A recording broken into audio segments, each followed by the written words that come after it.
عمرہ حج کا ویزا ہو تو کسی نہ کسی جاننے والے سے پوچھتا ہے کہ بھئی میں نے اپلیکیشن کیسے بھرنی ہے. اسی طرح اللہ والے وہ دعا مانگنے کا عمل جانتے ہیں. ہمیں ان سے پوچھنا چاہیے کہ جی ہم نے اگر اللہ تعالیٰ سے کوئی دعا کرنی ہے تو یہ بھی تو ایک اپلیکیشن بھرنے کی مانند ہے نا، تو ہم کیسے اپلیکیشن بھریں کہ اپروو ہو جائے؟ ہم نے دنیا میں دیکھا کہ اگر اپلیکیشن پراپر نہ بھری ہوئی ہو نا تو ریجیکٹ ہو جاتی ہے. بالکل یہی معاملہ، اگر دعا پورے آداب کے ساتھ نہ مانگی جائے تو دعا بھی اللہ تعالیٰ کے حضور قبول نہیں ہوتی. اب ہم پھر پریشان ہوتے ہیں وہ جی ہماری دعائیں قبول کیوں نہیں ہوتی، اور معاذ اللہ ایسے الفاظ کہہ بیٹھتے ہیں جی اللہ تعالیٰ تو ہماری سنتا ہی نہیں. حالانکہ ان ربی لسمیع الدعاء، میرا پروردگار تو ہر بات کو دعا کو سنتا ہے. تو کیوں ایسا کہتے ہیں؟ بجائے اس کے کہ ہم یہ سوچیں اللہ تعالیٰ قبول نہیں کر رہے، کیوں نہ ہم یہ سوچیں کہ ممکن ہے ہماری دعا کے مانگنے میں کوئی فرق اور کمی ہو جس کی وجہ سے وہ قبولیت کے درجے پہ ہی نہ پہنچ رہی ہے. ایک بات یہاں اور بھی ذرا کلیئر کرنی ضروری ہے. ایک ہوتا ہے دعائیں کروانا اور ایک ہوتا ہے دعائیں لینا. دعائیں کروانا بھی عبادت ہے، نیک کام ہے، لیکن دعائیں لینا اس سے بھی بڑا نیک کام ہے. دعائیں کروانا تو یہ ہوا امی دعا کرو، ابو دعا کریں، حضرت جی دعا کریں، سر آپ میرے لیے دعا کریں، یہ تو ہوا دعا کروانا. یہ بھی کہنا چاہیے نبی علیہ السلام نے اس کی بھی تلقین فرمائی. چنانچہ عمر رضی اللہ عنہ ایک مرتبہ عمرے پہ جا رہے تھے تو نبی علیہ السلام نے ان کو رخصت کرتے ہوئے فرمایا کہ بھائی ہمیں اپنی دعاؤں میں نہ بھولنا. تو نبی علیہ السلام کا یہ فرمانا امت کی تعلیم کے لیے تھا. ہم بھی دعاؤں کے لیے کہیں نیک لوگوں کو، بڑوں کو، لیکن اس سے بھی بڑا رتبہ اور درجہ یہ ہے کہ ہم ان کی دعائیں لینے والے بن جائیں. دعائیں لینا کیا ہوتا ہے؟ کہ انسان اتنا اچھا بنے، اتنا نیک بنے کہ اس کو دیکھ کر بے اختیار اس کے ماں باپ، اس کے پیر استاد کے دل سے اس کے لیے دعائیں نکل رہی. تو آج دعائیں کروانے والے بہت ہیں، دعائیں لینے والے بہت تھوڑے. تو کوشش یہ کرنی چاہیے کہ اللہ تعالی ہمیں دعائیں لینے والا بنائے. حدیث پاک میں آتا ہے کہ نبی علیہ الصلوۃ والسلام کے 3 شاگرد تھے اور تینوں کا نام عبداللہ تھا، اور وہ اتنا خدمت میں پیش رہتے کہ نبی علیہ الصلوۃ والسلام کا دل خوش ہوتا. آپ تہجد کی نماز میں ان تینوں کا نام لے کر ان کے لیے دعا مانگتے تھے. اس کا نتیجہ کیا نکلا کہ وہ تینوں دنیا کے اندر بہت عزتیں پانے والے بزرگ بنے. چنانچہ ان میں سے عبداللہ ابن عباس لانو امام المفسرین بنے، عبداللہ ابن عمر رضی اللہ تعالیٰ عنہ امام المحدثین بنے، اور عبداللہ ابن مسعود رضی اللہ عنہ امام الفقہاء بنے. اللہ نے تینوں کو ایسا وقت لگا دیا. تو یہ جو ہوتا ہے نا بڑوں کی دعائیں لینا، یہ اللہ رب العزت کی بہت بڑی مہربانی ہوتی ہے. بہرحال ایک بات ذہن میں رکھیے کہ آج ہم جو کوتاہی کرتے ہیں نا دعا مانگنے میں، وہ یہ ہوتی ہے کہ ایک تو ہم جلدی مایوس ہو جاتے ہیں. ہم چاہتے ہیں آج ہم نے دعا مانگی اور بس شام ہونے سے پہلے دعا کی قبولیت سامنے نظر آ جائے. آج کل عورتیں ایسے سمجھتی ہیں کہ جیسے ہم نے خامن کو صبح کام کہا تو شام تک ہونا چاہیے، اگر نہیں ہوا تو شکوہ کریں گی. یہ اللہ تعالیٰ کو بھی اسی طرح ڈیل کرتی ہے کہ جی ہم نے فجر کی نماز میں دعا مانگی تھی اور شام تک دعا قبول ہی نہیں ہوئی. ادھر بھی شکوے کرنے بیٹھ جاتی ہیں. اللہ تعالیٰ ہے، اس سے مانگنے کا طریقہ ہے. اس کی بارگاہ میں ناز نہیں چلتا، اس کے ہاں نیاز چلتی ہے، عاجزی چلتی ہے. کئی مرتبہ عورتوں کو دیکھا خط میں اپنے حالات لکھتی ہے کہ جی میں نے دعا مانگی قبول نہیں ہوئی، بس میں نے تو دعائیں مانگنی چھوڑ دی. یعنی جیسے خامن سے روٹھ جاتا ہے، یہ خدا کی بندیاں اپنی کم علمی کی وجہ سے اپنے خدا سے بھی روٹھی پھرتی، یہ نہیں دیکھیں گی کہ بھائی دعا مانگنے میں تو کوئی کمی ہوگی نا، جس وجہ سے یہ اپلیکیشن ریجیکٹ ہو گئی ہے، اس پہ غور نہیں کریں گی، بلکہ اللہ تعالیٰ جی ہماری تو سنتا ہی نہیں، کیوں نہیں سنتا؟ حدیث پاک میں آتا ہے ہر بندے کی دعا قبول ہوتی ہے، مگر قبولیت کے 3 انداز ہیں، یا تو جیسے مانگی منو ان قبول ہو گئی، یا اللہ تعالیٰ اس کے بدلے کوئی بڑی مصیبت اس بندے سے دور کر دیتے ہیں، یا اس کو نام اعمال میں ذخیرہ کے طور پر لکھوا دیتے ہیں، اور قیامت کے دن اس کو اتنا دیں گے، حدیث پاک میں آتا ہے کہ وہ بندہ دعا مانگے گا، اللہ دنیا میں میری کوئی دعا نہ پوری ہوتی، ہر دعا ذخیرہ بنی ہوتی، اور آج اس دن مجھے اس کا اجر ملتا تو کتنی اچھی بات ہوتی۔ 3 میں سے کسی نہ کسی ایک صورت میں دعا کا بدلہ ضرور ملتا ہے۔ اب اللہ تعالیٰ پابند تو نہیں ہے نا کہ ہم نے مانگی ہے تو اسی کو پورا کر دے، اللہ تعالیٰ حکمت والے ہیں، وہ دیکھتے ہیں کہ یہ دعا اس کے لیے پورا ہونا بہتر ہے یا برا ہے۔ کئی دفعہ بندہ پیسہ مانگتا ہے اور اللہ تعالیٰ جانتے ہیں کہ اس کو پیسہ مل گیا نا تو یہ اس کو ہضم نہیں کر پائے گا، یہ ایمان سے ہی محروم ہو جائے گا، یہ دین سے ہی محروم ہو جائے گا، تو اللہ تعالیٰ پھر اس کی اس دعا کو اس طرح قبول نہیں کرتے۔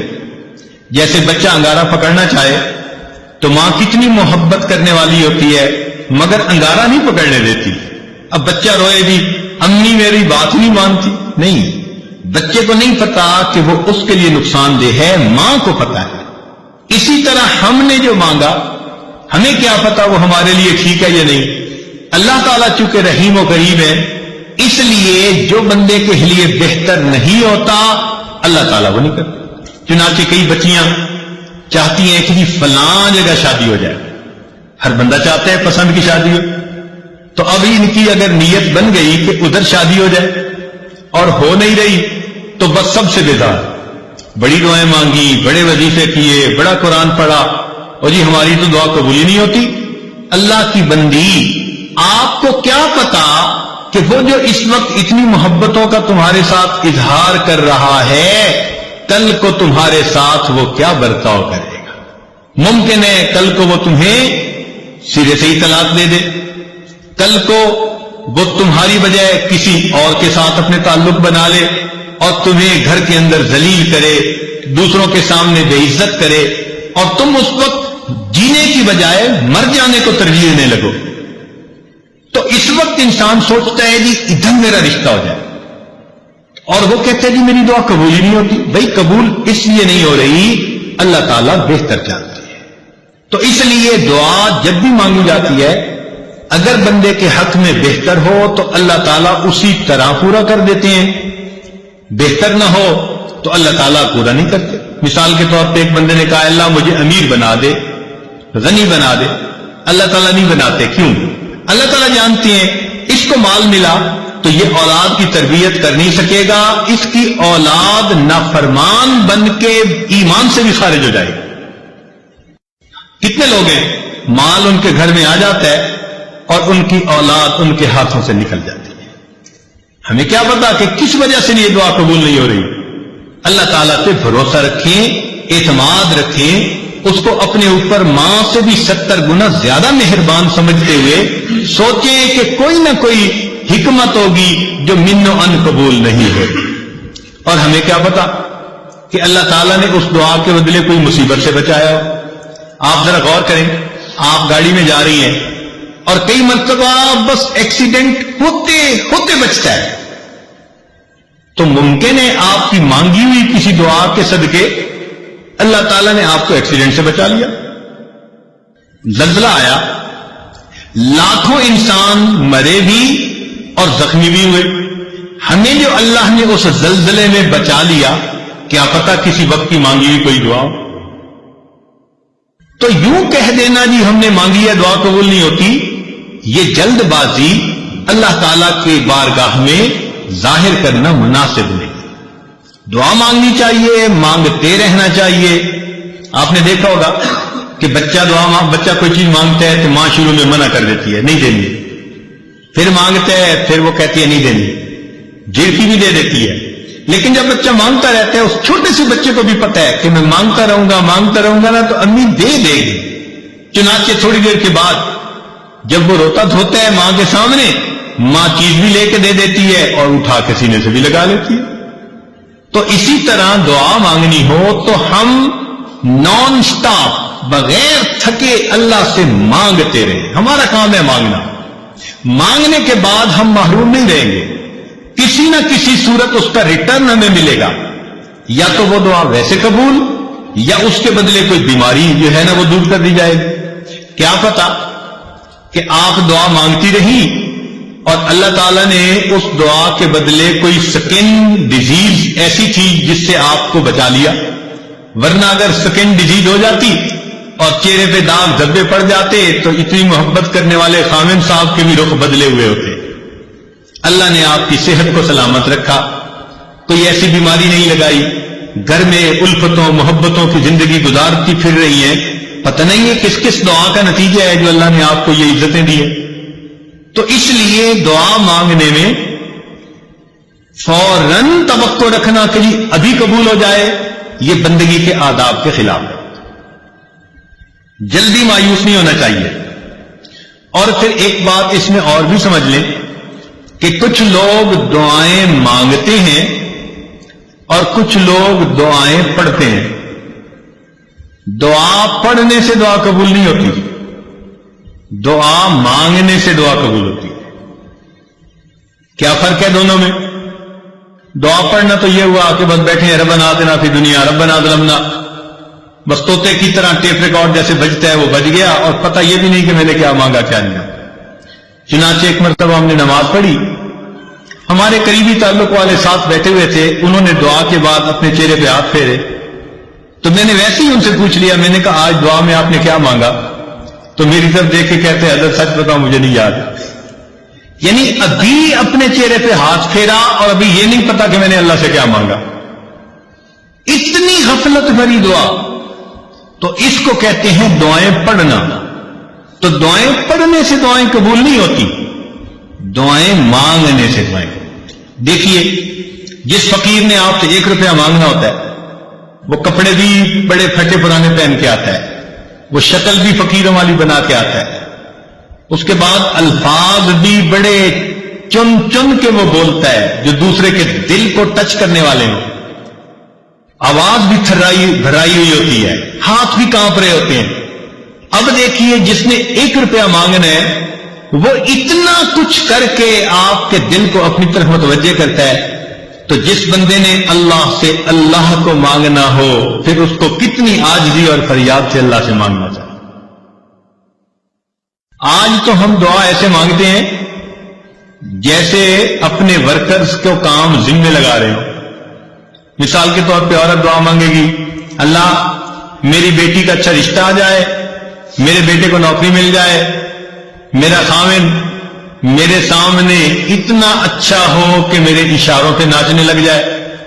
اے اللہ فلاں فلاں ہمارے جو حاسدین ہیں ان کا تو بالکل گھر ہی اجڑ جائے. یعنی ہم ایسے دعا مانگ رہے ہوتے ہیں جیسے کسی ماتحت کو کام ذمہ لگا رہے ہوتے ہیں. دعا مانگنا اور چیز ہے اور ماتحت کے ذمہ کام لگانا وہ اور چیز ہے. اللہ تعالیٰ ہے. اس انداز میں دعائیں مانگنا یہ ہو جائے یہ ہو جائے یہ ہو جائے، جیسے سیٹھ صاحب بیٹھے ہوئے اپنے ورکرز کو کام اسائنمنٹ دے رہے ہیں. تو اللہ تعالیٰ کو دعا میں اسائنمنٹ نہ دیا کریں. اللہ تعالیٰ کے سامنے عاجزی اور زاری کا اظہار کر کے، بندگی کا اظہار کر کے، اللہ کی عظمت کو مان کے اللہ سے دعا کیا کریں، سوال کیا کریں. تو جب ہم اس طرح سے مانگیں گے تو دعائیں جلدی قبول ہوں گی.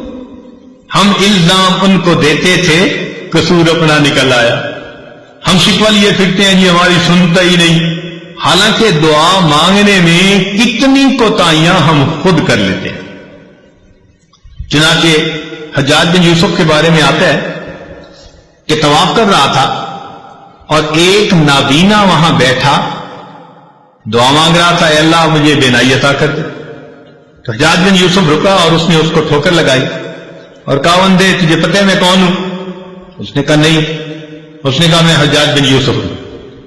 اب اس کے بارے میں مشہور تھا کہ یہ بہت ہی زیادہ سخت طبیعت کا بندہ ہے، جو کہہ دیتا ہے نا وہ پورا کر دیتا ہے. چنانچہ اس کا نام سن کے اندھا گھبرا گیا کہ آج میرا کس سے واسطہ پڑ گیا. تو حجاج بن یوسف نے کہا کہ دیکھ میں طواف کر رہا ہوں، اگر میرا طواف مکمل ہونے تک تیری بینائی ٹھیک نہ ہوئی تو میں نے تیرے قتل کا حکم دے دینا. اور اس نے ایک پولیس والا بھی ساتھ کھڑا کر دیا کہ یہ اندھا بھاگنے نہ پائے، اور خود طواف کرنے لگ گیا. اب تو جی اندھے کا حال عجیب، آنسو بھی گر رہے ہیں اور کانپ بھی رہا ہے اور دعا مانگ رہے ہیں اللہ پہلے تو بینائی کا سوال تھا اب تو میری زندگی کا سوال. ایسے تڑپ کی اس نے دعا مانگی. کہتے ہیں کہ حجاج بن یوسف جب واپس آیا اللہ نے اس کی بینائی عطا فرما دی. تو حجاج بن یوسف نے اس سے کہا کہ جیسے تم پہلے بیٹھے دعا مانگ رہے تھے نا، ساری عمر بیت اللہ کے سامنے اس طرح بیٹھ کے دعا مانگتے، تمہاری دعا قبول نہیں ہو سکتی تھی کیونکہ یہ زبان سے نکل رہی تھی، دل سے نہیں نکل رہی تھی.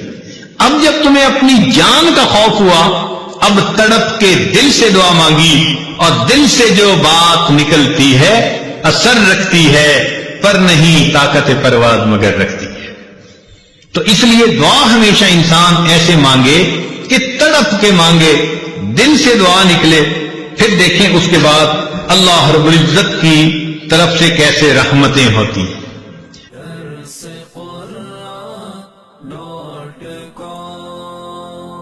www.darsequran.com